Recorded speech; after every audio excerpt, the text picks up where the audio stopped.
Well, boys, for this one, I need my tea and a bit of medication.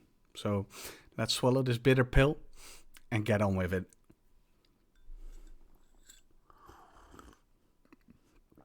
You know, there was a time when video games actually had to work before you could even think about playing them. No internet, no patches, no don't worry, we'll fix it later. Nonsense. If a game shipped broken, it was game over for the studio's reputation. Take the legendary ET from the Atari 2600. Rushed. Awful. And so bad they pulled it from shelves and buried thousands of copies in the desert. Literally. And that's how you handle a flop.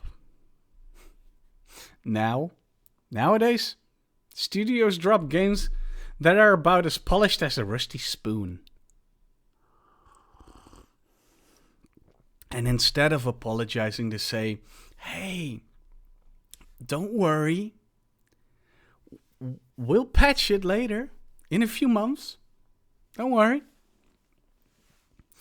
Meanwhile, we're stuck playing full price to better our unpaid beta testers. Fun times! Yay! And that's not just one studio. Bungie, EA, Ubisoft, you name it. These once great companies are turning into cash-grabbing machines.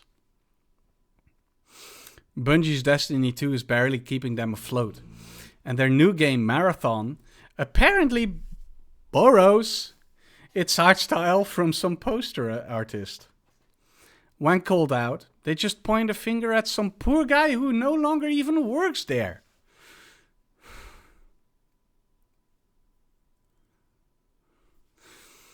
Classic corporate, not my problem move, right?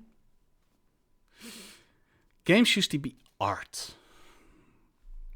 Now they're just slapped together products, rushed out with loot boxes, battle passes, microtransactions, slapped on like they're stickers on a kid's lunchbox. Remember the PlayStation 1 and 2 days? Games had to be complete. Polished enough to not embarrass themselves.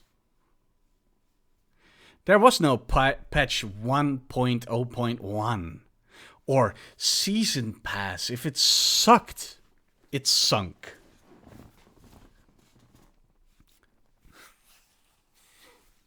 But now, we're expected to happily swallow broken games because it'll get better. No thanks. I didn't sign up for an early access and a headache. Honestly, some of these companies need to go bankrupt. Not because I'm a monster, but because maybe the next batch of devs will remember what it means to make a good game. Not just a money machine. So yeah, games were art. But now, it's mostly just a service. And not a good kind. But hey, we have the power to change things. Stop pre-ordering trash. Stop accepting garbage. Let's start demanding quality again. Like we used to. Alright. Thanks for sticking around while I vent. Go get yourself a better game. Or at least a snack. Thanks for watching. And I'll see you in the next one. Bye bye.